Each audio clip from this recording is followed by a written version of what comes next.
বাংলাদেশি আর বাংলাদেশের বাইরে পৃথিবীর বিভিন্ন প্রান্তে যে যেখান থেকে চ্যানেলে দেখছেন আপনাদের সকলকে সাদর আমন্ত্রণ তৃতীয় মাত্রা দেখবার জন্য। সাম্প্রতিক নানা বিষয় নিয়ে আলোচনার জন্য আমার সঙ্গে স্টুডিওতে রয়েছেন আমার বায় বসা আছেন রাষ্ট্রবিজ্ঞানী এবং নর্থ সাউথ বিশ্ববিদ্যালয়ের ইতিহাস ও দর্শন বিভাগের chairman professor doctor Mahbubur Rahman এবং আমার ডানে রয়েছেন বাংলাদেশ জাতীয়তাবাদী দল বিএনপির চেয়ারম্যানের উপদেষ্টা অ্যাডভোকেট মাসুদ আহমেদ তালুকদার এবং তিনি ঢাকা বার অ্যাসোসিয়েশনের সাবেক সভাপতি।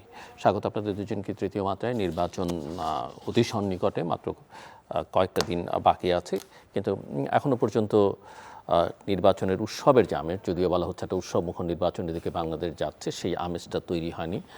কোনো কোনো ক্ষেত্রে আমার কাছে মনে হচ্ছে যে গণভোট এর প্রচারণা, যদিও জনগণ গণভোট সম্পর্কে খুব একটা উৎসাহীও নয়, আবার খুব একটা কিসের জন্য কি ভোট দিলে কি হবে সেটাও জানে না, কিন্তু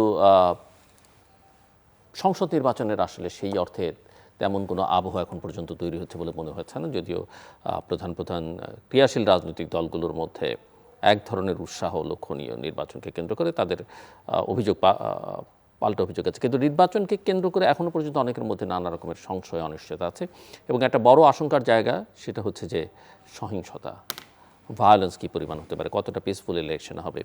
এবং নির্বাচনী তফসিল ঘোষণার পরে আমরা কিছু দেখেছি, একজন প্রার্থী হত্যাকাণ্ডের শিকার হয়েছেন, একজন প্রার্থী গুলিবিদ্ধ হয়েছেন, অনেক জায়গায় অনেক রকমের ঘটনা ঘটছে, কিন্তু অনেকে মনে করছেন যে দিন যত গড়াতে থাকবে এটা বাড়তে থাকবে। তো আমি একটু প্রফেসর মাহবুবুর রহমান একজন একাডেমিক হিসেবে আপনার কাছ থেকে বুঝতে চাই যে আপনার কি আশঙ্কা এবং সহিংসতার ধারণ কি হতে পারে, এবং আশঙ্কা অনেক রকমের আছে। একটা হচ্ছে অভ্যন্তরীণ বাস্তবতা, আরেকটা হচ্ছে এক্সটার্নাল অ্যাটাকের আশঙ্কা অনেকে করে থাকেন। আবার অনেকের মধ্যে এটাও আছে যে অনেকে মনে করেন যে দেশের ভেতরে এখন অনেক রকমের শক্তি, বাংলাদেশের ইতিহাসে এত রকমের পরস্পর বিরোধী শক্তি এত অ্যাক্টিভ ছিল না দেশি বিদেশি, এটা খুবই অ্যাক্টিভ অনেকে মনে করেন। সো আপনার কাছ থেকে আমি আপনার অবজারভেশন শুনতে চাই। ধন্যবাদ জনাব জেলুর এবং আমার আলোচক মাসুদ ভাই। অ্যাট দ্য সেম টাইম তৃতীয় মাত্রা অগণিত দর্শক শ্রোতা সবাইকে আন্তরিক শুভেচ্ছা। এই নির্বাচনটা নানা দিক থেকে একটা ঐতিহাসিক নির্বাচন, যদিও আমরা বাংলাদেশের সব কিছুর মধ্যে ঐতিহাসিক বলা খুব পছন্দ করি, বললে আমরা কৃত্রিম একটা তাৎপর্য বাড়িয়ে তোলার চেষ্টা করি। ঐতিহাসিক বলি, আন্তর্জাতিক বলি, ঐতিহাসিক বললে একটু পজিটিভ মনে হয়, কিন্তু আসলে এটা বাড়িয়ে বলার বিষয় না। এটা নানা কারণেই এটা ঐতিহাসিক। কারণ বিগত 3টি নির্বাচন যেহেতু সেই অর্থে পার্টিসিপেটরিও ছিল না এবং কার্যকর যথার্থ নির্বাচনের কোনো সংজ্ঞাই এগুলো পড়ে না। সেম ইলেকশন বলতে যা বোঝায় সেটাই তো। তারপরে এত দীর্ঘ দিন অপেক্ষার পরে এমন একটি স্বৈরশাসন শেষ হলো, তার দেশ থেকে একেবারে পালিয়ে বাধ্য হলো, তারপর একটা ইন্টারিম গভর্নমেন্ট আসলো এবং একটা রাজনৈতিক ট্রান্সফরমেশনের মতো অবস্থায় আমরা এসছি, যখন বলা যায় যে we are at a cross Rhodes, ঠিক একটা ক্রান্তি লগ্নেই আমরা এসে পৌঁছেছি। এই কারণে এই নির্বাচনটি যথার্থ অর্থে ঐতিহাসিক, কারণ আমরা গণতন্ত্রের পথে যাত্রা করব কি না। কারণ গণতন্ত্র কিন্তু শুধুমাত্র, আমরা সবাই জানি যে শুধু একটি নির্বাচনী গণতন্ত্র নয়, তবে অবশ্যই নির্বাচন তার অন্যতম প্রথম এবং প্রধান মাধ্যম, কারণ এটা ছাড়া তো আর ওখানে জনগণের প্রতিনিধি জানার বোঝার কোনো সুযোগ নেই। তো সেই অর্থে, এবং তাও আমরা অনেক দিন যাবৎ দাবি করে আসছিলাম যে সিটিং গভর্নমেন্ট এর অধীনে নির্বাচন সুষ্ঠু হয় না।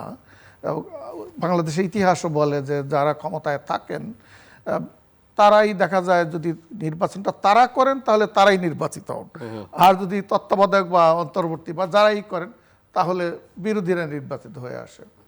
তো সেই হিসেবেও এই নির্বাচনটা যেহেতু একটা ইন্টারিম গভর্নমেন্টের আন্ডারে হচ্ছে, নানা সীমাবদ্ধতা সত্ত্বেও একটা আশা বা একটা প্রত্যাশা যে এটি হয়তো বা যথার্থ অর্থেই জনমতের প্রতিফলন ঘটতে পারে। তবে আপনি যথার্থই বলেছেন যে কিন্তু এর মধ্যে একটা শঙ্কা বিরাজ করছে। শঙ্কাটা হচ্ছে সহিংসতা। ইন্টারেস্টিংলি নির্বাচন হচ্ছে, বলা হয়, আমরা পলিটিক্যাল সায়েন্সে বলি যে একটি নিয়মতান্ত্রিক পিসফুল ওয়েতে ক্ষমতা Transition. হস্তান্তরের মাধ্যম, কিন্তু তার ভেতরেই কিন্তু নির্বাচন এমন একটা জিনিস, যেহেতু এখানে প্রতিদ্বন্দ্বী গ্রুপগুলো কম্পিট করে এবং সেখানে ইনহারেন্ট একটা এক ধরনের কনফ্লিক্টের উপাদান নিহিত রয়েছে। এবং এখানে এই জন্যই এটা যে বলা হয় না যে rule of the game is quite delicate, কারণ স্কোপ থাকে যে একটু অগ্রসর হয়ে অতিরিক্ত কিছু করার, সেখানে নিজেকে রেস্ট্রেইন করার প্রবণতা মানুষের মধ্যে তো কমই থাকে। মানুষ তো বরং চেষ্টা করে যে একটু তার সীমার বাইরে গিয়ে আঘাত করবে। তো সেই জন্যে এটি আমাদের এখন প্রশ্ন হলো যে স্টেক আমাদের খুব হাই, এই নির্বাচনটি সুষ্ঠু হতে হবে। এই নির্বাচনটি অবাধ, নিরপেক্ষ এবং অধিকাংশ মানুষের অংশগ্রহণের মধ্য দিয়ে এটাকে সফল করতে হবে। সেই ক্ষেত্রে কিন্তু সহিংসতা একটি বাধাটা কোথায়? সেটি হচ্ছে যে বাই দি ওয়ে নির্বাচনের সহিংসতা আবার 3 প্রকার। একটা হচ্ছে নির্বাচনের আগেই সহিংসতা হতে পারে, আরেকটা হচ্ছে নির্বাচনকালীন, নির্বাচনের দিন চলাকালে। আরেকটা হচ্ছে নির্বাচন উত্তর পরবর্তী সময় সহিংসতা। কাজে প্রত্যেকটার সুনির্দিষ্ট কারণ কাজ করে এবং প্রত্যেকটা সেভাবে ডিল করতে হয়। বাংলাদেশে এখন এবারের নির্বাচনে যেটি লক্ষণীয় বিষয় সেটি হচ্ছে যে আমাদের একটা কাঠামো আগে থেকে ছিল, সেই কাঠামো যখন চেঞ্জ হয়েছে, অর্থাৎ বিগত সরকার যখন চলে গেল, তখন এক ধরনের শূন্যতা তৈরি হয়েছে। তারা একচেটিয়া আধিপত্য বিস্তার করে রেখেছিল, বাকিরা অনেকটা ফোর্সড ওয়েতে মানে নির্বাচনের বাইরেই ছিল। তো এবং তারা যেভাবে নির্ধারণ করতো সেভাবেই হতো নির্বাচন, যে যেমনি নাচাও তেমনি নাচি অবস্থা ছিল এরকম। কিন্তু এখন তারা নেই। এখন দীর্ঘদিনের মানে সহযোদ্ধা বলি বা একসাথে যে দুটো দল, বাংলাদেশ জাতীয়তাবাদী দল এবং জামাত ইসলামী, তারা এক সময় একসাথে বহু সংসার করলো, ঘর করলো দীর্ঘদিন। কিন্তু এখন ফর সাম রিজনস তাদের মধ্যে দূরত্ব এত সৃষ্টি হয়েছে যে চলচ্চিত্রের নায়ক নায়িকাদেরকে আমরা দেখি কি তাদের সংসারে যদি ঝামেলা বাঁধে, পরে যে হানিমুন শেষ হইলে তখন ইট টার্নস ইনটু ভেরি ক্লেদাক্ত অবস্থা। তো এখন আশঙ্কা দাঁড়াচ্ছে যে এই দুটো প্রধান দল তারা কতটা সংযম প্রদর্শন করবেন, কারণ অবস্থা দৃষ্টে মনে হচ্ছে যে হয়তোবা ভেরি কম্পিটিটিভ হতেও পারে নির্বাচন। কারণ অনেকে এটা বলছে এই কারণে ছাত্র সংসদ নির্বাচনগুলো থেকে তো একটা ট্রেন্ড বোঝা যাচ্ছিল। তো এটা যদি জাতীয় নির্বাচনে প্রতিফলিত হয়, যদিও এটার কোনো সুনির্দিষ্ট কনক্লুশন ড্র করাটা ঠিক না যে exactly it may happen that same way, কারণ জাতীয় নির্বাচনে আরও উপাদান কাজ করে। স্টুডেন্টদের মধ্যে তো এক ধরনের ইগ্যালিটেরিয়ানিজম সিচুয়েশন বিরাজ করে, এখানে ভিন্নতর। আর এখানে তো ক্ষমতায় যাওয়া না যাওয়ার প্রশ্নটা, রাষ্ট্রীয় ক্ষমতা stake is too high. Stake যখন বেশি হাই থাকে তখন কিন্তু মানে তীব্রতাটা, প্রতিদ্বন্দ্বিতার তীব্রতাটা এবং সহিংসতার আশঙ্কাটা আরও বেড়ে যায়। আচ্ছা, তার সাথে আবার যুক্ত হয়েছে যে আপনি দেখুন অস্ত্র হচ্ছে অন্যতম সহিংসতার উপাদান। সে অস্ত্র এই যে জুলাই অভ্যুত্থানের বা বিপ্লবে আমরা যাই বলি, সেই সময় যে পরিমাণ অস্ত্র সরকারি হিসাবেই আছে যে লুট হয়েছে, তার খুব সামান্য অংশ উদ্ধার হয়েছে। এইটা কিন্তু বর্তমান সরকারের জন্য সবচেয়ে বড় চ্যালেঞ্জ এবং উচিত ছিল আরও আগেই ড্রাইভ দিয়ে এটাকে মানে উদ্ধারের ব্যবস্থা করা। ফর সাম রিজনস এখনও হয়নি। আমরা জানি না এটা করতে পারবেন কি না, কারণ যে অস্ত্র যেভাবে ছড়ায় ছিটায় আছে এটা খুবই ঝুঁকিপূর্ণ আমাদের মতো দেশে, কারণ অস্ত্র তার নিজস্ব ভাষা কাজ করে। তো ফলে এটার একটা আশঙ্কা এখানে রয়ে গেছে। এর সাথে যেমন নির্বাচনে অনেকগুলো স্টেক হোল্ডার থাকে, একটা স্টেক হোল্ডার যদি শক্তিশালী হয় বাকিগুলো ইয়ে করতে পারে। সেটা কি যে ইলেকশন কমিশন, কারণ তার হাতে তো এখন ক্ষমতা। ইলেকশন কমিশন কতটা দক্ষতার সাথে এটা করতে পারবে তার উপরে ডিপেন্ড করবে। যে কারণ অবস্থা দৃষ্টিতে মনে হচ্ছে যে নির্বাচন পূর্বকালীন সময় আশঙ্কা অনেকেই এটা করছেন যে তারা কতটা দক্ষতার সাথে সামাল দিতে পারবেন।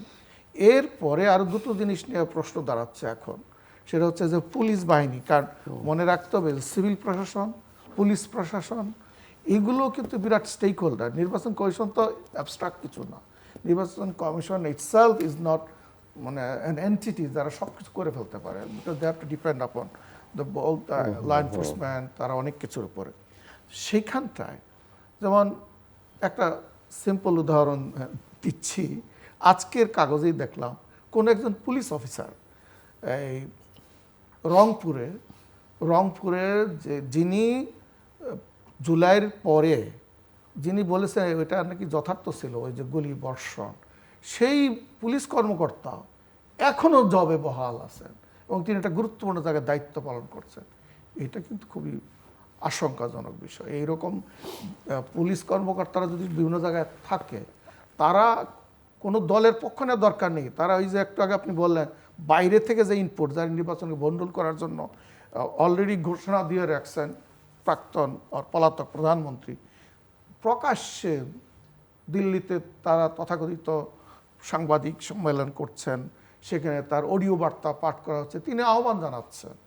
তো ফলে তার একটা বিরাট অংশ তো তারা নির্বাচনের বাইরে, তাদের স্টেক তো একটাই, ভণ্ডুল করা, তিনি আহ্বান জানিয়েছেন। তো এইগুলো উপাদান সংযুক্ত রয়েছে, ফলে এবং এই নির্বাচনটা মানে সহিংসতা হওয়ার আশঙ্কাটা তীব্রভাবে বেড়ে গেছে বলে আমার মনে হয়। সো জি, অ্যাডভোকেট মাসুদ আহমেদ তালুকদার আপনি শুনছিলেন, যদিও ডক্টর মাহবুব রহমানের আকাঙ্ক্ষা একটা অবাধ সুষ্ঠু নির্বাচন, অংশগ্রহণমূলক নির্বাচন মোটা দাগে, যদিও অনেকেই নির্বাচনের বাইরে আছেন, কিন্তু সবচেয়ে বড় কথা হচ্ছে যে সহিংসতার আশঙ্কাটা ওনার মধ্যে আছে। এবং উনি ব্যাখ্যাও করেছেন একজন একাডেমিক হিসেবে, যে সহিংসতা নির্বাচনকালীন, নির্বাচনের দিনে অনেক রেকর্ড আছে অনেক জায়গায় যে নির্বাচনের দিনেই নির্বাচন ভণ্ডুল হয়ে যায়। আরেকটা হচ্ছে নির্বাচন উত্তর পরিস্থিতি, বাংলাদেশে সেই ভায়োলেন্সেরও কিছু কিছু নমুনা আমরা বিভিন্ন সময় দেখেছি। আপনার কি ধারণা, কি হতে পারে বলে আপনি মনে করছেন? একটা পিসফুল ইলেকশন কি হবে, যেটা উনি যথার্থই বলেছেন নির্বাচন মানে হচ্ছে একটা ক্ষমতার পিসফুল ট্রানজিশন? জি, আপনাকে ধন্যবাদ। কারণ অনেকের মধ্যেই সরকারের নিরপেক্ষতা এবং সক্ষমতা নিয়ে প্রশ্ন এখনো যথেষ্ট রয়েছে। আপনাকে ধন্যবাদ প্রফেসর মাহবুব এবং আমাদের বক্তব্য যারা শুনছেন। দেখুন, স্বৈরাচার 17 বছর যখন রাষ্ট্র ক্ষমতায় ছিল, তখন মানুষের আন্দোলন ছিল একটা কারণে, যে মানুষ ভোট দিয়ে তাদের নিজের সরকার বানাতে পারত না। আজকের নির্বাচনের ময়দানে যে বা যারই প্রতিপক্ষ নির্বাচনে, তাদের প্রত্যেকের একটাই কথা ছিল, দেশের মানুষের ভোটাধিকার নিশ্চিত করতে হবে, মানুষ ভোট দিয়ে মানুষের সরকার বানাবে। এখন দেখেন 5ই আগস্টের একটা পরিবর্তন হলো, স্বৈরাচার সরকারের পতন হয়েছে, দেশ ত্যাগ করে চলে গেছেন, একটা দেশে গিয়ে আশ্রয় নিয়েছেন, সেখানে তিনি সীমিত আকারে রাজনীতি করছেন। এবং এই যে বিতর্কিত নির্বাচন, গত 17 বছরে ভোট ছাড়া নির্বাচন, এগুলো ওনার যে আশ্রয়দাতা তাদের মদতেই তারা এটা করেছিলেন। তখন আজকের নির্বাচনের ময়দানে যারা ছিলেন, তারা প্রত্যেকেই, একমাত্র এনসিপি ছাড়া, কারণ এনসিপির তখন জন্ম হয়নি, তারা প্রত্যেকেই চেয়েছিলেন যে না, মানুষের ভোট মানুষ দিয়ে সরকার বানাবে। প্রফেসর মাহবুব যে কথাটা বললেন, যে এখন আমলারাও একটা স্টেক হোল্ডার, দেশের গণতান্ত্রিক পদ্ধতিতে আমলারা কখনো স্টেক হোল্ডার হতে পারে না, হওয়া উচিত না, কিন্তু স্বৈরাচার গভর্নমেন্ট তাদেরকে স্টেক হোল্ডার বানিয়ে দিয়ে গেছেন। এইভাবে আমরা একটু জাস্ট একটা জিনিস একটু বলে রাখি আলোচনার সুবিধার্থে, যেহেতু প্রফেসর মাহবুব রহমান একজন একাডেমিক, আমরা আলোচনাটা একটু একাডেমিক পেরিফেরির মধ্যে থাকলে মানে আমি সেই কথায় আসবো, ওনার জন্য আমি সেখানে আসতেছি। তো দেখেন আপনি, তারা সকলেই কিন্তু আন্দোলন করেছিলেন মানুষের ভোট মানুষকে দিয়ে দেওয়ানোর জন্য, কারণ দেশের মালিক তারা। এই কথাগুলোই আমরা সবাই বলে আসছি। এখন একটি রাজনৈতিক দল দেশ ছাড়া, তাদের যারা দেশে আছে তারা নির্বাচন বিমুখ, কারণ তাদের দল এখন নির্বাচনে মানে ব্যান করে দিয়েছে, তারা আওয়ামী লীগের কার্যক্রম ব্যান, যে কারণে তারা নির্বাচনে আগ্রহী নন। এবং যিনি দেশ ছেড়ে অন্য দেশে আশ্রয় নিয়েছেন, তিনিও জানেন তার একটা উল্লেখযোগ্য সংখ্যক মানুষ এখানে আছেন। তো তারও তো তাদেরকে একটা মেসেজ দিতে হবে, সেটা কতটা বাস্তবে কার্যকরী হবে কি না হবে সে সময়ের ব্যাপার। এই যে নির্বাচন যেটা হয়েছেন, জনাব মাহবুব বলছেন যে নির্বাচন একটা গুরুত্বপূর্ণ বিষয় এখন জাতির জন্যে। তাহলে গত আন্দোলন বা রাজনীতি করে যারা 17 বছর ভোটার বিহীনভাবে সরকার দেখেছেন, যাদের বিরুদ্ধে আন্দোলন করেছেন, সেই মানুষের একান্তই কামনা ছিল একটা গণতান্ত্রিক পদ্ধতিতে নির্বাচিত সরকার। সরকার চলে যাওয়ার পর ইউনূস সাহেব আসলেন। ইউনূস সাহেবও বুঝে গেছেন যে তার আর বেশি দিন রাষ্ট্র ক্ষমতায় থাকা সম্ভব না। দেশের মানুষ আপৎকালীন সময়ে তাকে বেছে নিয়ে সরকার বানিয়ে সরকারের দায়িত্ব দেশ পরিচালনা দিয়েছিলেন। তিনি নিজেও দেখেছেন ভালো মন্দ বিচার করার বুদ্ধি জ্ঞান তার নিজেরও আছে। মানুষ যা আশা করেছিলেন তার কতটুকু কী করতে পেরেছেন তিনি, তা তিনি নিজেও অ্যাসেস করেন। এই সকল কিছু বিবেচনায় তারও এখন মনে হচ্ছে অতি তাড়াতাড়ি একটা নির্বাচন দিয়ে তারও বোধহয় চলে যাওয়ার, অন্তত যে আশা ইচ্ছা তিনি বা অভিপ্রায় ব্যক্ত করেন তার থেকে আমরা সাধারণভাবে অনুধাবন করতে পারি। সংঘাত, একটা নির্বাচনের সঙ্গে সংঘাত এবং অনিয়ম চিরকাল ছিল। নির্বাচন পদ্ধতি যেদিন আসছে সেদিন থেকেই সংঘাত এবং অনিয়ম এর সঙ্গে জড়িত। তবে এটার একটা টলারেন্স লেভেল থাকতে হয়। আপনি দেখেন 2018-র পরের যে স্থানীয় সরকার নির্বাচন বা 2024-এর যে একক নির্বাচন এবং একই দলের লোকজন ভাগাভাগি করে নির্বাচন করলেন, নিজের দলের লোকরা নিজের দলের বিরুদ্ধে, তারপরে কিন্তু চরম ভায়োলেন্সের দেশে হয়েছিল। এখন ব্যাপারটা হলো একটি রাজনৈতিক দলের অনুপস্থিতির কারণে আরেকটি রাজনৈতিক দল, যিনি মাহবুব সাহেব বললেন যে তারা বিএনপি আর তারা মিলে ওই স্বৈরাচারের বিরুদ্ধে আন্দোলন করেছিলেন, সেই তারাই এখন একে অপরের প্রতিদ্বন্দ্বী। এটা হওয়ার কারণ হলেই যদি ওই দলটি আজকে বিতাড়িত না হতো, নির্বাচনের থেকে তাদের অংশগ্রহণ যদি বাড়িত না থাকতো, তাহলে দেখতেন যে দুইটি দলের নাম তিনি বলছেন সেই দুইটি দলের মধ্যে যে বৈপরীত্য এখন লক্ষ্য করা যায় সেটা হয়তো হইতো না। তারা আবার একই প্ল্যাটফর্মেই, ওই শক্তি নির্বাচন করলে দেশে একই প্ল্যাটফর্মেই থাকতেন। কারণ বিএনপির সঙ্গে না, এবার নাও হতে পারে। আমি বলছি বিএনপির সঙ্গে এখন যারা বিতাড়িত শক্তির যে অবস্থা, তাতে ওই জামাত বিএনপি এক নাও হয়ে আলাদা আলাদা। আমি বলছি এখন যে প্রেক্ষিতে আজকে দুইজনে আলাদা নির্বাচন করছে, ওই তৃতীয় রাজনৈতিক শক্তি যেটা যেটা এই দেশে ছিল, সেই রাজনৈতিক শক্তি এই দেশে থাকলে এবং নির্বাচনে অংশগ্রহণ করতে পারলে, কেউ চাক আর না চাক বিএনপির প্ল্যাটফর্মে জামাত আশ্রয় নিতেন। এটা খুব স্বাভাবিক, অতীতের ইতিহাস তাই বলে। কিন্তু এখনকার পরিস্থিতিটা একটু ভিন্ন, যে এখন যেহেতু তারা নাই, সেই কারণে ওনারাই মনে করেছেন। এবং আপনি দেখেন এখন ভিন্ন ভিন্নভাবে রাজনীতি করে যাচ্ছে ইলেকশনের। এখন আমি যে কথাটা বুঝাচ্ছি, নির্বাচন প্রতিযোগিতামূলক হবে, প্রতিদ্বন্দ্বিতামূলক হবে, এটা তো খুব স্বাভাবিক।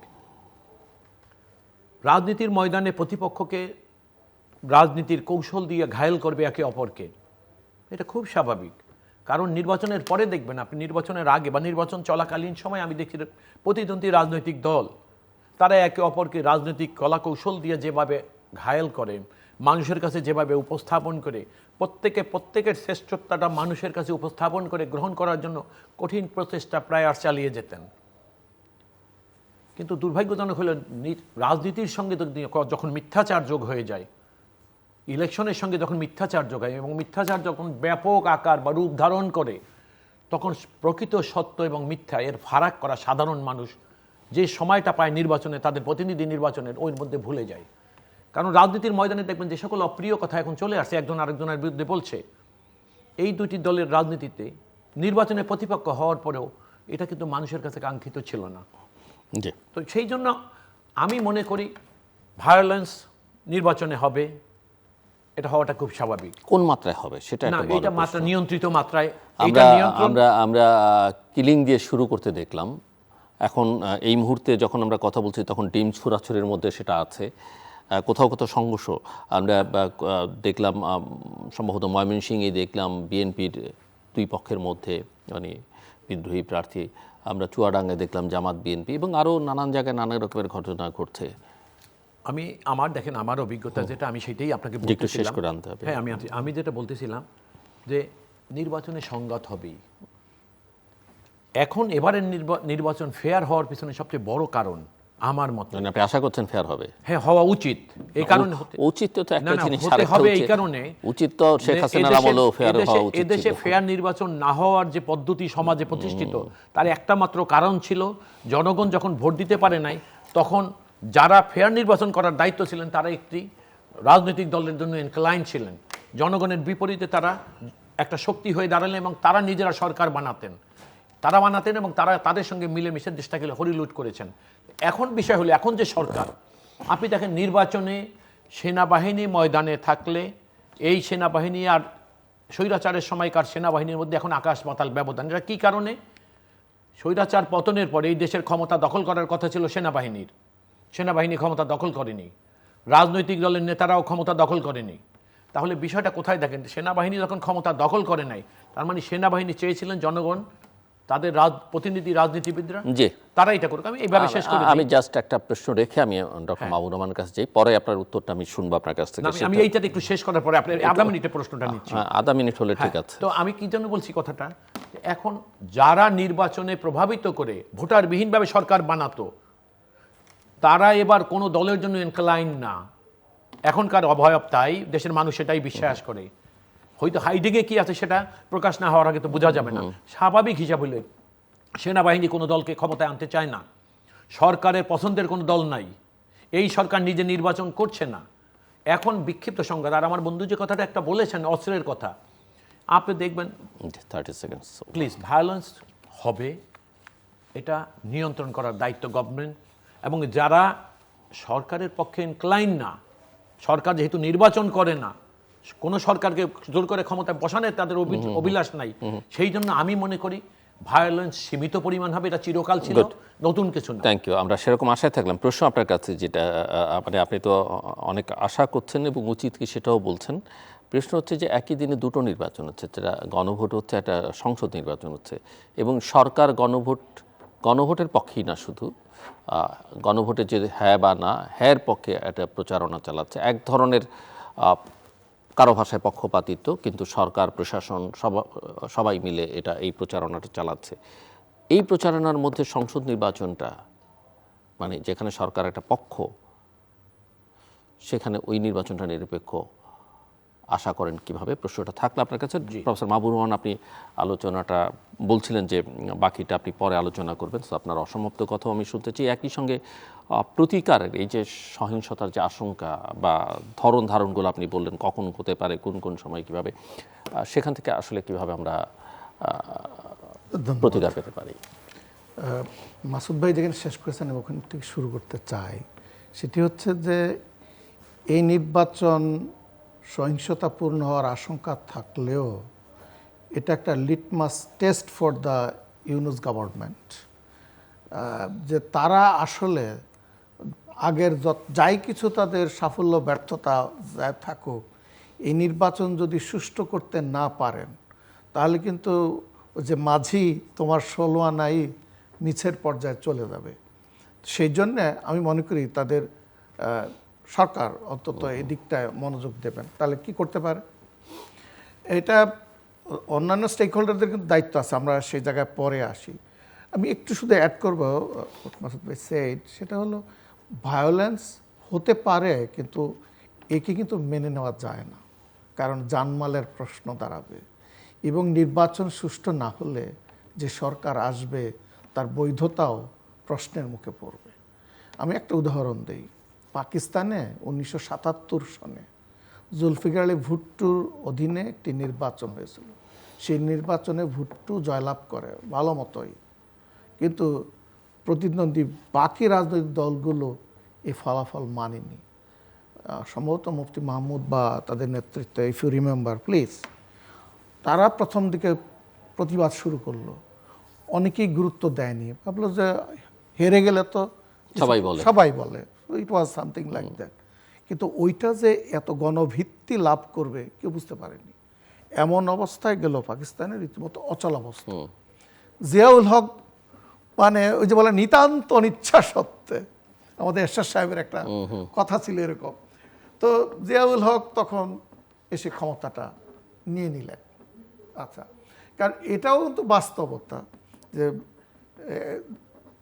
এসি ফাইনার একজন বিখ্যাত রাষ্ট্রবিজ্ঞানী, তিনি সেনাবাহিনী কখন কিভাবে ক্ষমতাটা নেয় ওটা নিয়ে তিনি বলতেছেন, the failure of the civilian leaders to act relevant and consistently paves the way for the military to capture the power. তারা আসলে যদি ঠিকমতো ফাংশন করতে না পারেন তাহলে তারাই ক্ষেত্র প্রস্তুত করে দেন। আচ্ছা, তখন এক ধরনের গ্রহণযোগ্যতা তৈরি হয়ে যায়। তবে আমি মনে করি বাংলাদেশের সেনাবাহিনী, এবারের সেনাবাহিনী একটু ভিন্নতর। ওয়াই? কারণ 1/11 থেকে তারা শিক্ষা নিয়েছে যে জনগণের বিপক্ষে দাঁড়িয়ে বেশি দিন টিকা যায় না। এবং সেই অর্থে আমি বলবো যে সেনাবাহিনীর জন্য এটা একটা সুন্দর টেস্ট। তারা যদি সত্যি এ পর্যন্ত এই নির্বাচনী পরিবেশ, এমনকি একটা গণতান্ত্রিক সরকার আসুক, এইটা তারা বলেছেন এবং তারা সহযোগিতা করেছেন, চাইছেন, কিন্তু রাজনীতিবিদরা যদি সেই জায়গায় না যান, সেভাবে এক না করেন, এবং জনগণ যদি বীতশ্রদ্ধ এক সময় হয়ে পড়ে তাহলে আমার পরিত্রাণ দরকার, এর থেকে রিস্ক বেড়ে যায়। তো সেই জন্য এই রাজনৈতিক দলগুলোকে অনেক বেশি দায়িত্ববান এবং ভায়োলেন্স, এবং সেনাবাহিনীর সব ভূমিকা সবাই তো সবসময় পছন্দ করে না। মানে শেখ হাসিনা তো ৩রা আগস্ট সেনাবাহিনীর ভূমিকা বা তার অনুসারীরা পছন্দ করে নাই, স্বাভাবিক। তো এখানটায় যে জিনিসটা দেখা দরকার আমি মনে করি যে এই রাজনৈতিক দলগুলোর মধ্যে এক ধরনের বৈরিতা, প্রতিদ্বন্দ্বিতার পরেও কি কোনো আলোচনা বা একটা প্ল্যাটফর্মে তাদেরকে কয়েকজন সিলেক্টেড লিডারদেরকে নিয়ে, আই হোপ তৃতীয় কোনো সিভিল সোসাইটির পক্ষ থেকে হোক বা জিল্লুর আপনাদের মতো প্রতিষ্ঠানই তো সেই কাজগুলো করতে পারে, তাদের মধ্যে একটু যোগাযোগটা তারা যাতে একটু সীমিত আকারে, বিকজ আই রিমেম্বার সিজিএসের একটা রিপোর্টেই কিন্তু সহিংসতার একটা চিত্র তুলে ধরা হয়েছে। এটা ভেরি অ্যালার্মিং। আচ্ছা, তো তাহলে এই যে কি হতে পারে, কি ঘটতে পারে, মানে এটা ঠিক যে নির্বাচনগুলো আগে ছিল zero sum game or winner tax all. আমি কিন্তু মনে করি না যত সহিংসতাই হোক না কেন এবারের নির্বাচনে, I may be wrong again, I am not forecasting, একচেটিয়া কোনো দলের যে ব্যাপক বিজয় হবে এটি মনে হয় নয়। অ্যাটলিস্ট একজন ক্ষুদ্র পর্যবেক্ষক, রাষ্ট্রবিজ্ঞান ছাত্র হিসেবে আমি বলবো। অর্থাৎ পার্লামেন্টারি ডেমোক্রেসিতে কিন্তু বিরোধী দল একেবারে, এটা হাসিনার শাসন না যে একদম ইদার গৃহপালিত, মানে ইদার গৃহপালিত অর নাথিং। নো, এবার কিন্তু ভিন্নতর ইয়া হবে যে যারাই অপোজিশনে থাকবে তারা কিছুটা ভালোই শক্তি নিয়ে থাকবে। এটা যে দলই ক্ষমতায় যাক বা যে দলে অপোজিশনে থাকুক। তো তাহলে দাঁড়ালো কি যে অপোজিশনের থেকেও ক্ষমতা চর্চা করা যায়, যথেষ্ট শক্তিশালী আচরণ করা যায়। আর একটু আগে যে কথা বলছিলাম, সহিংসতাপূর্ণ প্রশ্নদায়ক নির্বাচনের মাধ্যমে লেজিটিমেসি আসে না। কাজেই নিজেদের প্রয়োজনই এটাকে সীমিত রাখার দিকে নজর দেওয়া দরকার। এই জন্য first realization must come from the political stake holders. রাজনৈতিক দলগুলোর মধ্যে দেখুন কূটনীতিতে কি হয়, ইয়েস ভীষণ মানে আক্রমণাত্মক কথা বলা হয়, কিন্তু আবার ভেতরে যোগাযোগেরও একটা রাস্তা খুলে দেওয়া হয়। এই যে আমরা চায়না জাপানের ভারত এবং চায়নার মধ্যে কি দেখতে পাই, এমনকি পাকিস্তান এবং ভারত, মানে ওদের একটা ডেটারেন্স কাজ করে, কোনো সন্দেহ নাই। যারা জানে যে যদি পারমাণবিক যুদ্ধ হয় তাহলে তো সবাই শেষ। তো কিন্তু তার মোকাবেলা আবার ডেটারেন্সটা কাজ করে কি, যে একটি শক্তিকে ওটা হিসাব করে চলে। আমার কেন জানি মনে হয় ওটা একটা ডেটারেন্স বাংলাদেশে এসে গেছে। মাসুদ ভাইয়ের কথার সাথে আমি শুধু একটু অ্যাড করব, আমার মনে হয় এটা আমরা পছন্দ করি বা নাই করি, আমরা তো we are not going to condone or say that this are going this way. Jamaat কিন্তু আগের জামাত আর এখনকার জামাতের মধ্যে শক্তির বিরাট তফাৎ হয়েছে, এটা আমাদের মানতে হবে। ফলে এই দুটো দলের মধ্যে আসলে আন্ডারস্ট্যান্ডিং, অর্থাৎ they have strengthen their position. ফলে ভায়োলেন্স কিন্তু দুই দিক থেকে করার মতো এবিলিটি তারা অর্জন করে ফেলেছে। অতএব আমার মনে হয় দুই দিক বলবেন নাকি বহু দিক থেকে, বহুমুখী, কারণ ওই যে ভারত থেকেও তো একটা গ্রুপ জয়েন করতে পারে, তারা তো এই সুযোগের অপেক্ষায় থাকবে। আচ্ছা, মানে এখানে যারা আছে, তাইলে দাঁড়াচ্ছে কি, প্রতিরোধের জন্য নিরাপত্তা ব্যবস্থা জোরদার করার বিকল্প নেই। নাম্বার ওয়ান, ইয়েস, পেশাদারি আইন শৃঙ্খলা রক্ষাকারী বাহিনীর নিরপেক্ষতা এবং পেশাদারিত্ব তাদের পূর্ণরূপে বজায় রাখা দরকার। আইনগত কাঠামো দেখুন, নির্বাচন কমিশন ঠুড়ু জগন্নাথ হলে চলবে না। নির্বাচন কমিশনকে আরও অ্যাক্টিভ হতে হবে। আমি তো দেখতে পাচ্ছি যে এটা কিন্তু একটা ঝুঁকিপূর্ণ, যে নির্বাচন কমিশনের কিছু কিছু আচরণ নিয়ে প্রশ্ন সৃষ্টি হচ্ছে। আদালত পর্যন্ত প্রধান নির্বাচন কমিশনারকে আদালত অবমাননার জন্য কারণ দর্শাচ্ছে, মানে দর্শার নোটিশ দিচ্ছে। তো সেই জন্যে এটা একটা খুব সাংঘাতিক গুরুত্বপূর্ণ।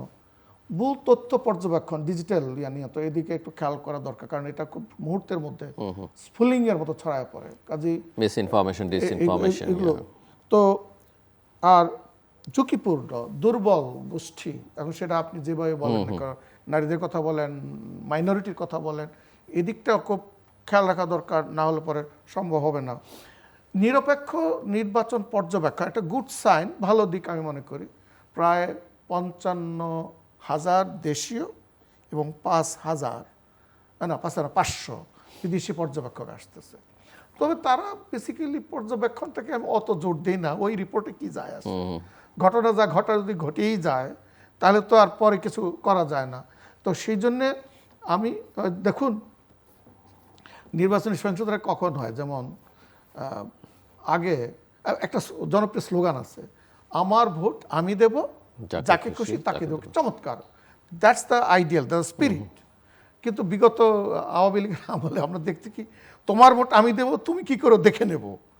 এখন ওই চর্চার যদি কিছুটাও কাজ করে এখন, তাহলে কিন্তু এই নির্বাচন মারাত্মক ইয়েতে পড়বে। কাজেই at the end of the day রাজনৈতিক দল, প্রধান দলগুলোকে শুধু সংযত আচরণ না, নিজেদের সেলফ কোড অফ কন্ডাক্ট, এমনিতে তো নির্বাচনী কোড অফ কন্ডাক্ট আমি একটু প্রিন্ট করছিলাম, সময় পাইনি বলে নিয়ে আসিনি, যে আচরণ বিধি হিউজ লিস্ট আছে। এই একটু আত্মসমালোচনা নিজেদের দেখা দরকার না, যে আমরা কি আচরণবিধি লঙ্ঘন করছি, কোন জায়গায় করছি।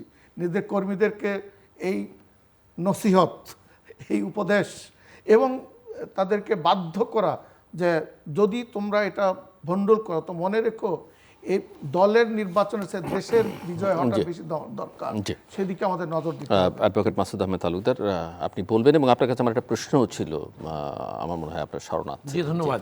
আপনার প্রশ্নে আমি আসবো। এনার কয়েকটা কথার একটু হালকা, বেশিরভাগ কথারই মিল আছে চিন্তাভাবনার।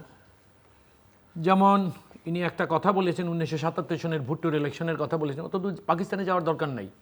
ইদানিং কিন্তু আমাদের রাজনীতিতে বিপক্ষেরা, এই একজন ভারত গেছে, আরেকজন পাকিস্তান যেতে চায়, এটা খুব একটা সাংঘাতিক বার্নিং ইস্যু হয়ে দাঁড়িয়েছে। ভারত পাকিস্তানের দরকার নেই। 2024 সনের বাংলাদেশের যে নির্বাচন, সেই নির্বাচনই প্রমাণ করছে যে গ্রহণযোগ্য নির্বাচন না হলে দেশে কি হয়, একটা সরকারের ধস কিভাবে নামে।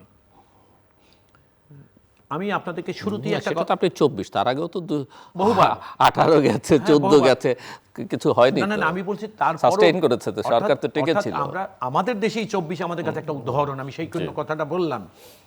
এখন দেখেন, আমার বন্ধু মাহবুব সাহেব যে কথাটা বললেন যে জামাতকে আন্ডার এস্টিমেট করার এখন আর বোধহয় সুযোগ নাই। আমাদের আলোচনাটা ঠিক এইভাবে পার্টিকুলারাইজ করার মতো কথা বলার জন্য কিন্তু আমরা এখানে আসছিলাম না। আপনি শুরুতেই বলেছিলেন যে একটু একাডেমিক আলোচনা করব। এইখানে জামাতকে যদি কেউ মনে করে জামাত আগের মতো ক্ষুদ্র রয়ে গেছে, অথবা জামাতকে ভাবা শুরু করে জামাত আগের চেয়ে অনেক বৃহৎ কিছু হয়ে গেছে, তাইলে অন্য বৃহৎটা কি তাহলে জামাতের চাইতে ক্ষুদ্র হয়ে গেছে এখন? এইসব প্রশ্ন মানুষের মনে আসে। মোটেই না। তাহলে বিষয়টা কোনখানে? ব্যাপার হলো রাজনীতির ময়দানে, আমি যেটা শুরুতে, আমি এর আগের বার আপনাকে বললাম, একটু আগে যে কথাগুলো বলছি, যে রাজনীতির ময়দানে, নির্বাচনের ময়দানে প্রতিদ্বন্দ্বী পক্ষ একে অপরের বিরুদ্ধে, তবে শালীনতা বিবর্তিত না হয়। জনাব মাহবুব আরেকটা কথা বলেছেন যে রাজনীতির ময়দানে যতই গরম কথা বলা হোক না কেন, এদের ভিতরে ভিতরে একটা যোগাযোগ থাকবে। এটা যে নেই তা না। বিএনপির কর্মসূচির দিকে তাকান, আপনি 31 দফা যদি আপনি নিরপেক্ষভাবে বিশ্লেষণ করেন, তাহলে আপনি কি পাচ্ছেন? আপনি জুলাই সনদ বলেন, অথবা এছাড়া যা কিছু সংস্কার আপনি বলেন, ঐক্যমত্য কমিশনের আন্ডারস্ট্যান্ডিং বলেন, এর প্রত্যেকটা জিনিস কোনো কোনো ক্ষেত্রে ওয়াইডার এক্সপ্রেশন ছিল, কোনো কোনো ক্ষেত্রে হয়তো একটু অ্যাবস্ট্রাক্ট ছিল, কিন্তু কোনো যেটা চাচ্ছে দেশে এই যে গণভোট আর জাতীয় সংসদ নির্বাচনে একসাথে, কি কারণে যে ঐক্যমত্য কমিশনের যে ফাইন্ডিংস সেইগুলোকে ফার্দার আর্টিকুলেশন ইন কনস্টিটিউশন, এই জন্য কিন্তু এই গণভোটটা। আমি অবশ্য শুরুতেই আপনার এই অনুষ্ঠানে বলছিলাম যে গণভোট আর জাতীয় নির্বাচন একসঙ্গে, এটা আমি পছন্দ করি না ব্যক্তিগতভাবে। আমি আজও সেই কথাই বলে গেলাম। এখন মুশকিল হলো কি, নির্বাচনের সময় যদি কেউ খালি শুধু হা দেয় ভোট আর পার্লামেন্ট ভোট দেওয়া থেকে বিরত থাকে, এরকম খেলা অর্বাচীনের খেলা কেউ খেলবে বলে আমার মনে হয় না। এখন মুশকিল হলো এই যে যদি আপনার হা ভোট জয়যুক্ত না হয়, এই রেফারেন্ডামের প্রয়োজন ছিল না। একটা কনসেনসাসে উপনীত হয়ে আপনি সরকার বানালেন। এই কনসেনসাসে উপনীত হওয়ার পরেই তো আপনি আগামী সংসদে যাওয়ার পরে যারাই সরকার হোক না কেন তারা মিলিতভাবে। আচ্ছা, একটা হাইপোথেটিক্যাল প্রশ্ন একেবারেই প্রফেসর মাহবুবের জন্য এটি থাকলো। পরিস্থিতি যদি খারাপ হয়, যে আশঙ্কা অনেকেই করছেন যে একটা সংঘাত সহিংসতাপূর্ণ পরিস্থিতির দিকে বাংলাদেশ যেতে পারে, তার উপাদান আছে অনেক রকমের শেষ পর্যন্ত, এবং সরকারের ইন্টেনশন নিয়ে আপনার মনে প্রশ্ন নেই, কারো কারোর মধ্যে সবসময় এই প্রশ্ন অনেকেই কনসিস্টেন্টলি রাখছেন। এমন কি হতে পারে যে পরিস্থিতি এমন জায়গায় গেল যে সরকার একটা সিদ্ধান্তই নিয়ে নিল, যেহেতু এখানে জামাত বিএনপির আলোচনা হচ্ছে, এনসিপিও আলোচনার মধ্যে আছে এবং তাদের এক একজনের এক এক রকমের চাওয়া আছে, একটা সিদ্ধান্ত নির্বাচন কমিশন সরকার মিলে নিয়ে নিল শেষ পর্যন্ত যে ঠিক আছে, সংসদ নির্বাচন নিয়ে যে এত জটিলতা বা সংঘাত সহিংসতা হচ্ছে, এটা পরে গণভোটটা হয়ে যাক 12 তারিখে, এই নির্বাচনটা পরে। না, আপনি সেটা তো পারছেন না। এটা কি পারবেন না? এই কারণে লিগালি ইট ইজ বার। আপনি দুইটা জিনিসকে একসাথ করে আপনি শিডিউল ঘোষণা করেছেন। শিডিউল ঘোষণা করেছে, আপনি দেখেন আমাদের সংবিধানে রেফারেন্ডামের কোনো প্রভিশন নাই। না শিডিউল ঘোষণা করেছে, কিন্তু দুইটার ধরন তো ডিফারেন্ট। দুইটা ধরন যাটাই হোক না কেন, মানে ওই স্কেজুলের সঙ্গে তো একমাত্র 12 তারিখ ছাড়া বাকি যেই দিনগুলো, সেই দিনগুলোর সঙ্গে তো গণভোটের কোনো সম্পর্ক নাই। ব্যাপারটা হলো সরকার, যেমন আপনি দেখেন মানে রাষ্ট্র, মানে আমি এই কারণে বলছি যে গণভোট তো অনেক, আপনি ঠিকই বলেছেন, গণভোট তো যেমন ধরেন জামাত আগে দিয়েছে, এনসিপি আগে দিয়েছে, ইসলামী আন্দোলন আগে দিয়েছে, তারা গণভোটটা আগে, জাতীয় সংসদ নির্বাচন পরে। এবং জাতীয় সংসদ নির্বাচন নিয়ে মারামারি কাটাকাটির অবস্থা যদি তৈরি হয় এবং সেটা যদি সামাল দেওয়ার সক্ষমতা না থাকে সরকারের, আমি এক কথায় আপনাকে উত্তর দিয়ে দেই, জাতীয় নির্বাচন 12 তারিখ এবং রেফারেন্ডামও তাই। ওই দিন যদি মারামারির কারণে নির্বাচন বাদ দিতে হয়, তাহলে সেই একই দিনে তো রেফারেন্ডামে হওয়ার কথা, তাই সেই মারামারির প্রভাব রেফারেন্ডামের উপরে পড়বে না, গণভোটের উপরে পড়বে না। না, যদি প্রশমিত করা যায়। প্রশমিত কোনটা করবেন? প্রশমিত করলে তো ইলেকশন অ্যাজ এ হোলই আপনি করতে পারবেন। সুতরাং এইটা হলো অলি কারো অ্যাবস্ট্রাক্ট কল্পনাকে কেউ ওইটা মনে করেন। যেমন আমার বন্ধু মাহবুব সাহেব একটা খুব চমৎকার কথা বললেন যে সুশীল সমাজ। আরে এই দেশে ভাই রাজনীতির সবচেয়ে বড় শত্রু হলো সুশীল সমাজ। এই সুশীল 11-11 সময় তারা চাইছিলেন, তাদের একটা বক্তব্যই হলো যে দেশের রাজনীতিবিদরা অকর্মণ্য, দেশের সব ভালো করার যোগ্য লোক কেবল এখনো তো ভালো নির্বাচন আশা করছেন সুশীলদের কাছে। না সুশীলদের কাছে না, আপনি এখন সুশীল নাই তো, আপনার একটা জিনিস ভুল করতেছেন। কেন এখন সরকারে কারা কুশীলরা? না, এরা সুশীল না তো, তাহলে রাজনীতিবিদ এখন যারা নাকি বড় রাজনীতিবিদ? তারা দে আর টেকনোক্রেটস। আচ্ছা, তারা দে আর টেকনোক্রেটস। এখন যারা রাষ্ট্র চালায়, কেন সরকারে যারা আছেন তারা অধিকাংশ সুশীল সমাজে হতে পারে, কিন্তু সেই সুশীল সমাজ পরিচয় বিলুপ্ত করে আছে। আপনি কিন্তু আমার কথা কিন্তু আমাকে সময় দিতে হবে, আমার সময় কিন্তু আপনি অনেক নিয়ে নিছেন। তো আমি কাছে প্রশ্ন করি, আমি প্রশ্ন করছি, আমি কিন্তু উত্তর দিচ্ছি না। না, আমি এখন উত্তর দিতেছি, আমি আমার সব উত্তর দিয়ে দেবো আপনাকে। আপনি যে কথাটা বললেন, আপনার ওই কথাটার উত্তর প্রায় আইসে গেছে। দেখুন, দুটো নির্বাচন একসাথে তফসিল ঘোষণা হয়েছে, একসাথে হচ্ছে। সহিংসতা বা কোনো অজুহাত দেখে কেউ যদি মনে করে বা কারো নির্বাচনের বিজয়কে ঠেকিয়ে দেওয়ার জন্য যদি কোনো অপকৌশল কেউ এই তথাকথিত সুশীলের সঙ্গে মিলে করতে চায়, সেটা হালে পানি পাবে না। কি কারণে পাবে না? একটাকে নির্বাচন চালিয়ে দেবেন যে হ্যাঁ জয়যুক্ত হলো আওয়ামী লীগের পার্লামেন্টের মতো, আর ওই কি বলে জাতীয় নির্বাচন মানুষ এখন চায় না। যদি কোনো রকম ভায়োলেন্স হয়, ভায়োলেন্সের কারণে নির্বাচন সরকার গঠনের জাতীয় সংসদ নির্বাচন বর্জন করতে হয়, তাহলে আপনার হানা ভোটও বর্জিত হবে। সুতরাং আপনি অর্থাৎ নির্বাচন as a whole it would be stop suspended. আমি এরকম কোনো লক্ষণ আমি এখন পর্যন্ত দেখি না। একটা দেখেন, রাজনৈতিক দলের ভিতরে যোগাযোগ হয়, রাজনৈতিক দলের নেতারা কর্মীদের মধ্যে অনেক সময় দেখা গেছে যে সমস্ত অনিয়ন্ত্রিত আচরণ করে, এটাকে নিয়ন্ত্রণে আনে দলের নেতারা। কিন্তু কোনো দলের নেতা যখন কথা বলার সময় সে তার সীমা অতিক্রম করে ফেলে, শালীনতাবোধ সম্পূর্ণ বর্জন হয়ে যায়, তিনি অতীতের কোনো ভালো মন্দের সৌজন্যবোধ দেখেন না। অতীতের সরকারের সমালোচনা করতে গিয়ে যখন তিনি যেই সরকারের নিজেরা অংশ ছিলেন তার অংশটুকু বাদ দিয়া বাকি অংশকে যদি তিনি তাদের জন্য মনে করে এইটা একটা তাদের দুঃসময় ছিল আর ওনাদের জন্য সুসময় ছিলেন, মানুষ কিন্তু ওটা পুরোটাই দেখছে। সুতরাং এখন আপনি একটা জিনিসকে পিসমিল করার কোনো সুযোগ নাই। এটা নিশ্চিত যে বাংলাদেশে নির্বাচন হতেই হবে। নির্বাচন না হওয়ার কোনো আগামী নির্বাচন কিভাবে হবে? আপনি সমূহ সময় আপনি দেখেন, জনাব তারেক রহমান বিএনপির চেয়ারম্যান, ম্যাডাম ভিশন 2030 দিলেন, জনাব তারেক রহমান 31 দফা দিলেন ভারপ্রাপ্ত চেয়ারম্যান হিসাবে। তিনি চেয়ারম্যান হওয়ার পর টাইম অ্যান্ড অ্যাগেন এখন যখন কথা বলছে যে স্বৈরাচার সরকার দেশ থেকে চলে যাওয়ার পর দেশটাকে যে হালে রেখে গেছে, সেই দেশটাকে যদি পুনর্গঠন করতে হয় তাহলে রাজনীতিতে থাকা সকল মানুষের সঙ্গে মিলেই দেশটাকে পুনর্গঠন করতে হবে। অর্থাৎ একটা সরকার মানুষই ভোট দিবে, কিন্তু তারা সকলেই রাষ্ট্র বিনির্মাণের, অর্থাৎ এই যেন তেন বিরোধী রাজনীতি করতে গিয়ে দেশের সামাজিক রাজনৈতিক অস্থিরতা যেন না আসে, দেশের অর্থনৈতিক সামাজিক বিকাশ যেন বাধাগ্রস্ত না হয়। আপনি দেখেন, সুতরাং আমাদের মধ্যে তো বৈরিতা হওয়ার কোনো কারণ নাই। এখানে জামাতকে কেউ ছোট করে দেখতেছে না, আর বিএনপিও ঘোষণা করছে না আমরা সবার চেয়ে বড় হয়ে গেছি। বিএনপি কিন্তু সেটা করছে না। আপনি রাজনীতির ময়দানে ফ্রম ডে ওয়ান আপনি দেখেন, 21 তারিখের পর থেকে আজ পর্যন্ত, আজকে 27 তারিখ চলে গেল, কালকে 28, বিএনপি কত পরিশীলিত রাজনীতি করে যাচ্ছে। এখন বিক্ষিপ্ত দুই একটা ঘটনা কোনো কোনো অঞ্চলে হচ্ছে, এটা হওয়াটা খুব স্বাভাবিক। তারপর আপনি আরেকটা কথা যে কথাটা তিনি বলেছিলেন, অস্ত্র, এটা আপনি নিচে শোনেন। দেশের সেনাবাহিনী, আমি আবারও বলছি, সেনাবাহিনী এদেশে গ্রহণযোগ্য নির্বাচন না হওয়ার জন্য যে সকল কারণ, বা সেনাবাহিনীর 2-1 ঊর্ধ্বতন কর্মকর্তার কারণে একটা সেনাবাহিনী যে নীরব দর্শকের ভূমিকায় অতীতে ছিলেন, সেই অবস্থা নাই। জনাব মাহবুব আমার সঙ্গে একমত হয়েছেন, আমি ওনাকে ধন্যবাদ জানাই সে কারণে। সুতরাং ক্ষমতা, জামাত দুর্বল, জামাত সম্পর্কে বিএনপি কোনো অশালীন কথা বলছে না, কিন্তু রাজনীতির ময়দান, নির্বাচনের ময়দানেও না।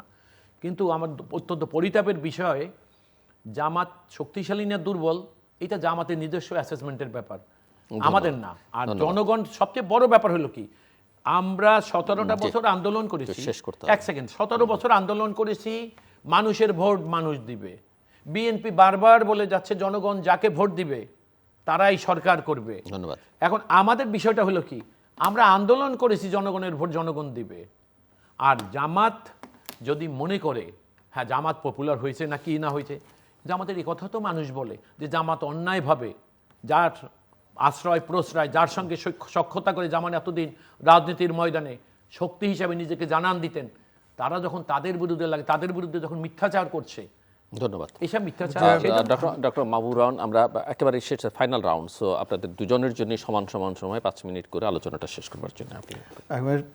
আমি কিন্তু শুরুতেই বলেছিলাম যে হানিমুন শেষ হওয়ার পরে যখন একটু সুন্দর সম্পর্ক কিছুদিন থাকে, তারপরে যখন ডিভোর্সের দিকে যায়, দুর্ভাগ্যজনক সেই যে নেতিবাচকতা, এটা পরিহার করাটাই তো কাম্য।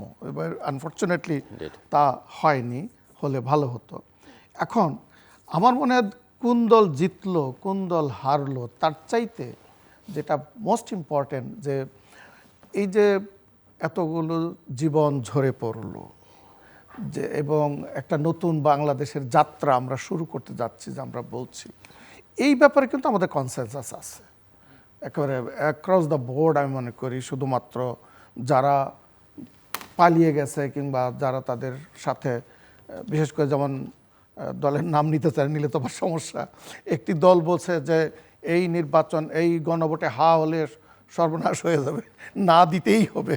কেমন যে তাদেরকে আসলে নির্বাচনে যে সুযোগ দেওয়া হয়েছে, এইটাই আমার মনে হয় ভায়োলেশন। কারণ বিগত 3টা নির্বাচনে যারা এই নির্বাচনটাকে প্রহসনে পরিণত করেছিল, অন্তত কিছুদিনের জন্য হলেও তাদেরকে থেকে দূরে রাখা বেটার ছিল। এমনকি আইনশৃঙ্খলা রক্ষাকারী বাহিনীর, প্রশাসনের লোকজন যারা এই 3টি নির্বাচনে কোনো না কোনোভাবে সহায়তা করেছেন, তাদেরকেও ডিসকোয়ালিফাই করে এই নির্বাচনকে সুষ্ঠু করার জন্য কিছু পদক্ষেপ সরকার নিতে পারত, তা হয়নি। এনিওয়ে, কিন্তু এই যে গণভোট, আমার মনে হয় এইটা, জুলাই সনদ, এমনকি দেশের দুটো প্রধান যে প্রতিদ্বন্দ্বী দল, তাদের মাসুদ ভাই সুন্দর কথা বলছেন যে ভেতরে যদি আসলে আমরা কিন্তু জানি না, দেখুন we have no idea about this two parties inside what is going on, and at least I can tell you, এই টেলিভিশনের সামনে বলতে পারি, I did not have any interaction with any of this two parties leaders or anyone, just as an academic, the way I look at, because we were part of the July অভ্যুত্থান, আমাদের তো জীবনের প্রতি আমাদের স্টুডেন্টরা আমাদেরকে ইয়ে করেছে, we can show you, you also are part of that, Masud ভাই you are also part of that. আমরা কিছুটা হলেও অন্তত এই পরিবর্তনটাকে ধারণ করার জন্য, রক্ষার জন্যে যারা প্রধান প্রতিদ্বন্দ্বী বা কি বলবো স্টেক হোল্ডার, তাদেরকে বাইরে থেকেও প্রধান প্রধান ব্যক্তিদেরকে বসাতে পারলে দেশের জন্য ভালো। এটা you name it civil society or কি, আই ডোন্ট কেয়ার। আর একটা কথা যে বিগত সরকার আমলে কিছু দালাল তৈরি করে এই অনেক কিছুতে যেরকম ওই সুশীলের বদনাম করা হয়, এটা একটা পার্মানেন্ট জিনিস। যেমন পুলিশের আচরণ খারাপ, সেনাবাহিনীর কোনো কোনো অফিসারের আচরণ খারাপ ডাজ নট মিন সেনাবাহিনী খারাপ, পুলিশ প্রশাসন খারাপ, সিভিল প্রশাসন খারাপ। এগুলো একটা পার্মানেন্ট জিনিস। যেমন প্রতিষ্ঠান হিসেবে পার্মানেন্ট, তেমনি সমাজের একটা অংশ যারা কোনো রাজনৈতিক ইয়ের অংশ নয়, তারা বাইরে থেকে স্রেফ তারা তাদের কিছুটা হলো মানুষ স্বার্থপর, নানান কারণে সে ঝুঁকে পড়ে, তারপরেও একটু দূরে থেকে অবজার্ভ করে দুই দিকে মতামত দেওয়ার মতো দক্ষতা যারা রাখে, তারা এই উভয়ের কাছেই কিন্তু একটা দুতিয়ালি করতে পারে। এবং এটা এই সময়ে সবচেয়ে বেশি প্রয়োজন, সবচেয়ে বেশি প্রয়োজন। আমি মনে করি সহিংসতা বিরোধী চুক্তি হওয়া দরকার প্রধান দুটো দলের নেতাদের মধ্যে কোনো না কোনো পর্যায়ে। কারণ at the end of the day আমরা যদি এই নির্বাচনকে সুষ্ঠু সুন্দর করে সাফল্যের দিকে না যাই, তাহলে আমরা উভয়ে ফেল করব, আমরাই পরাজিত হব। যে জিতে গিয়েও কিন্তু মানুষ পরাজিত হয়। সেই জন্য আমি কিন্তু পাকিস্তানের প্রতি আমার কোনো প্রীতি নাই। আমি উদাহরণ টেনেছি শুধু এটা প্রকাশ করার জন্যে যে নির্বাচনে জিতলেই কিন্তু চূড়ান্ত বিজয় নয়, যদি না বৈধতা অর্জন করা যায়। Legitimacy is the issue, and that has to be accepted across the board. যে কারণে যারা হেরে যায় তারাও তো কনসিড করে, তারা অভিনন্দন জানায়। আমরা দেখি গণতান্ত্রিক দেশগুলোতে এই কালচারটা আমাদের এখানে গড়ে ওঠা দরকার, এবং তাহলেই কিন্তু স্টেবিলিটি আসবে। যদি স্টেবিলিটি না আসে তাহলে উই উইল বি লুজার, দেশ উইল বি লুজার। তো সেই জন্যে কোনো না কোনো মানে কী বলবো এটাকে, কেউ না কেউ উদ্যোগ নিয়ে যদি এই কাজটা করাতে পারতো, তাদেরকে একটু বসাতে পারতো, তাদের মধ্যে এক ধরনের জেন্টলম্যান এগ্রিমেন্ট করে ফেলতে পারতো, সেটা কিন্তু খুবই দরকার, খুবই দরকার আমি মনে করি। দুই, পুলিশের চেইন অফ কমান্ডে এখনো দুর্বলতা রয়েছে, পুলিশের চেইন অফ কমান্ডে।